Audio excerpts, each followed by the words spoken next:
Between 2019 and 2021, conservationists trapped 35 pine martens in the Scottish Highlands, drove them 600 miles south, and released them into the Forest of Dean, a stretch of ancient woodland on the English-Welsh border that hadn't seen one in over 160 years. The martens were nocturnal, elusive, roughly the size of a house cat. Nobody expected much to change. But 2 years later, something shifted, not in the martens, but in the gray squirrels. The way they moved, the places they fed, the parts of the forest they suddenly stopped using. So how do 35 small animals make an entire invasive species start feeling unsafe? Here's what most people get wrong about that question. The answer isn't predation. It isn't 35 pine martens hunting gray squirrels into collapse. When researchers analyzed pine marten scat collected from the Forest of Dean, gray squirrel remains showed up in roughly 14% of diet samples. That's not a culling operation. That's a signal. And in ecology, signals change behavior long before they change numbers. A gray squirrel that has to consider risk, that has to scan before it feeds, move cautiously instead of confidently, spend energy on vigilance instead of foraging, is a gray squirrel operating at a disadvantage. It eats less efficiently. It ranges differently.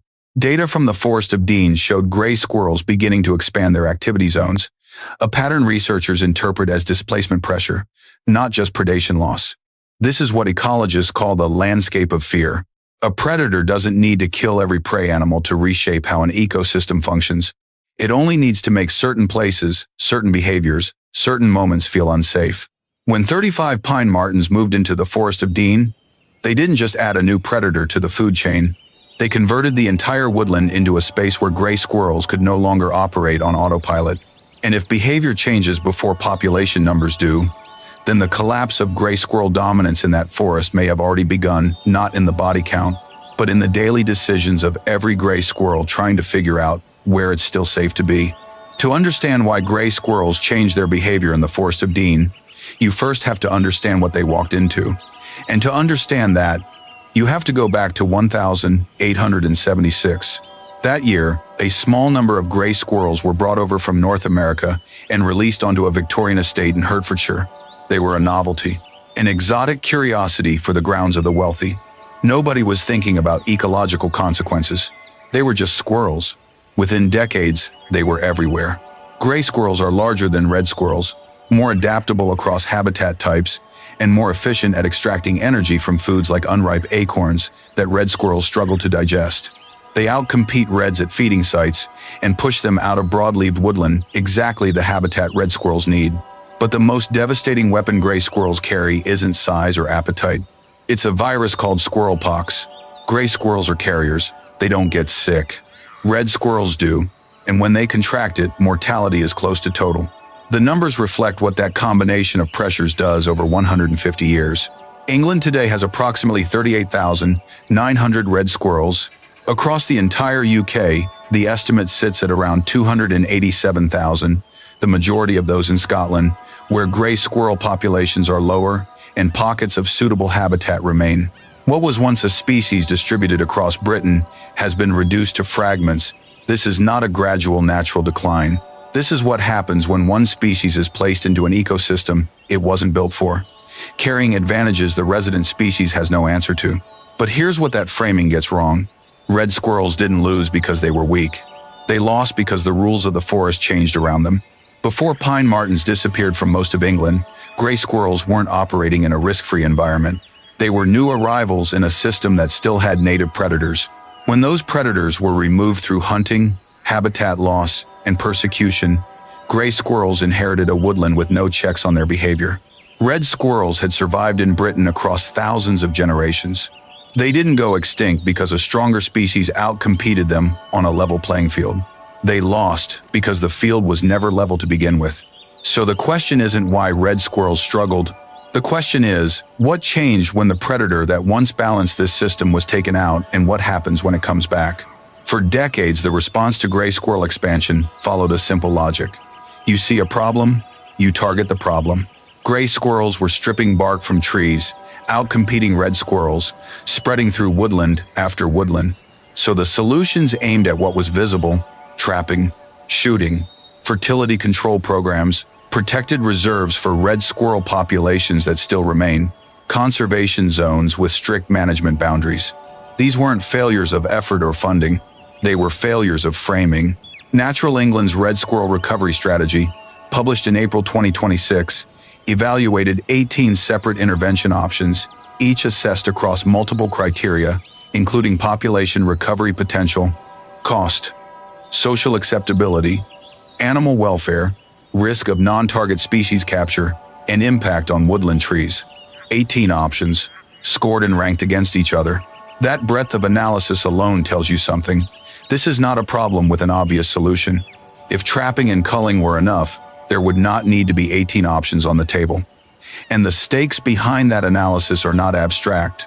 Natural England stated plainly that under a do-nothing scenario, red squirrels could disappear from mainland England within 25 years.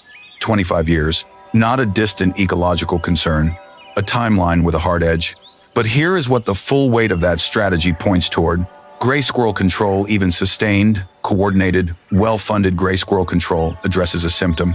It removes individuals from a population that will continue to reproduce and expand the moment pressure is reduced. It does not restore the underlying structure that once kept that population in check. If the forest is a system with missing parts, then managing the consequences of those missing parts is not the same as putting them back. The question the 1-8 option analysis ultimately circles is this: what happens when you don't just manage gray squirrels, but return the ecological pressure that shaped this woodland long before gray squirrels ever arrived? That is where a small, nocturnal predator from the Scottish Highlands becomes relevant in a way that no trap or cull ever quite managed to be. The most important piece of evidence in this entire story is not a field observation. It is not a population count. It is a peer-reviewed study published in 2018 Proceedings of the Royal Society B, authored by Emma Sheehy, Chris Sutherland, Catherine O'Reilly, and Xavier Lambin. Their conclusion was specific. Pine marten recovery suppresses gray squirrel populations, and that suppression creates indirect benefits for red squirrels, not as a side effect. Not as a coincidence. As a measurable, documented ecological mechanism, the research drew on data from Scotland and Ireland, places where pine marten populations had been recovering naturally for longer than in England. What the researchers found in those landscapes was a consistent pattern. Where pine martens were present and established, gray squirrel numbers declined. And where gray squirrel pressure declined, red squirrels began to show signs of recovery in areas they had not occupied for years. This is not a hypothesis built on hope.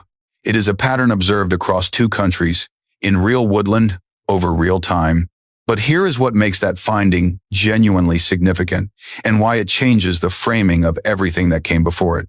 Pine marten is not a new tool deployed against an invasive species. It is not a biological control agent introduced to solve a problem. Pine marten is a native predator that was part of this ecosystem long before gray squirrels arrived, long before red squirrels started disappearing, and long before conservationists began drawing up 1-8 option recovery strategies. What the 2018 study identified was not an intervention, it was a restoration. Returning pine martens to woodlands like the Forest of Dean does not add something foreign to the system. It returns something the system already knew how to use. Pine marten does not just hunt gray squirrels. It reintroduces an evolutionary pressure that gray squirrels have never been equipped to handle. Why red squirrels respond differently to that pressure, that is the next part of the story. To understand why gray squirrels specifically are the ones facing pressure and not red squirrels, you have to think about where each species actually comes from. Red squirrels are a European species. Pine martens are a European predator.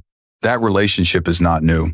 It goes back thousands of years, across the same woodlands, in the same canopy structures, under the same selective pressures.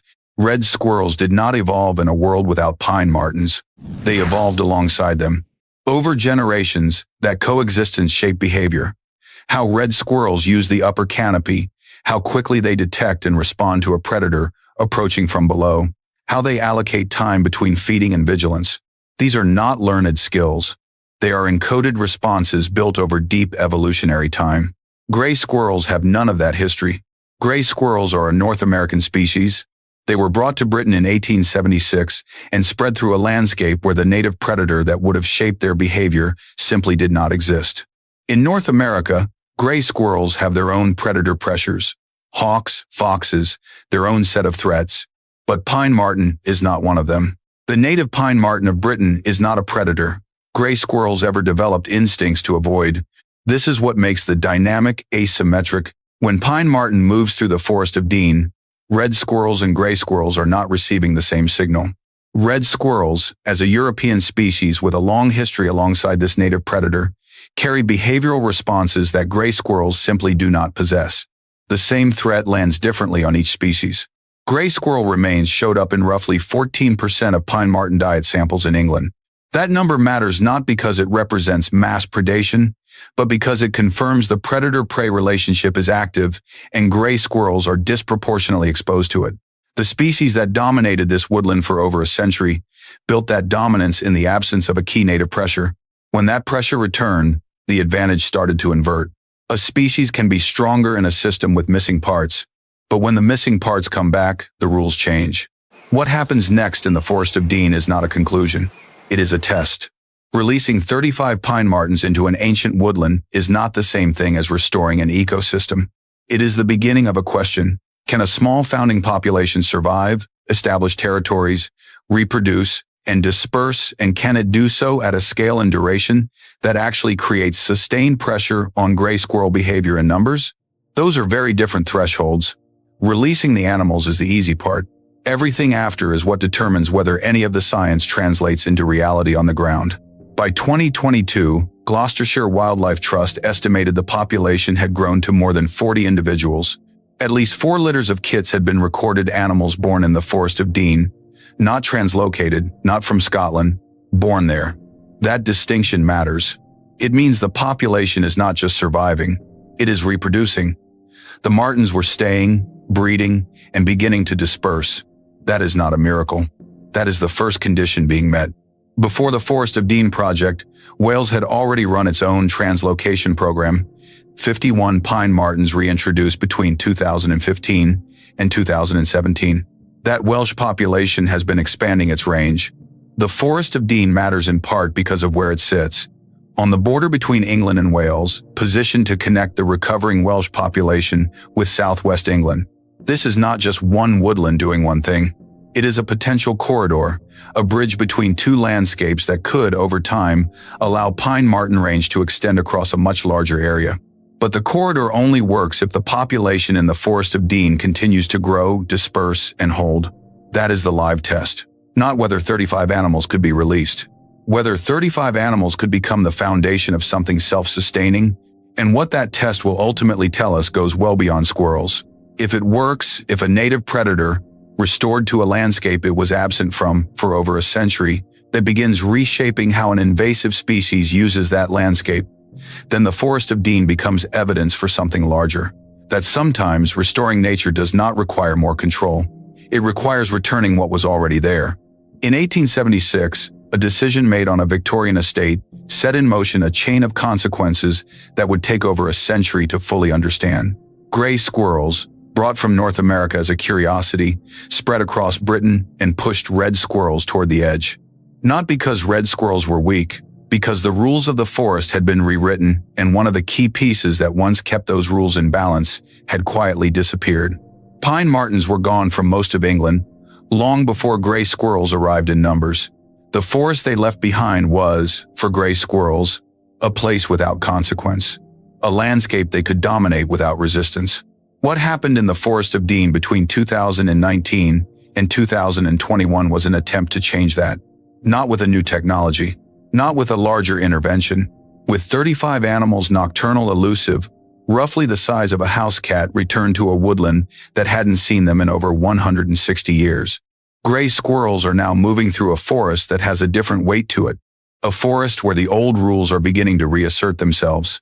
For gray squirrels, that is the unthinkable not being hunted out of existence, but losing the one advantage that mattered most: certainty. For red squirrels, the equation has started to shift for the first time in a very long time. 35 pine martens did not save a species, but they returned to the Forest of Dean something that had been missing for more than 160 years. Fear in the right place. And sometimes, that is exactly what a broken ecosystem needs. Not more control. Just the right thing returned.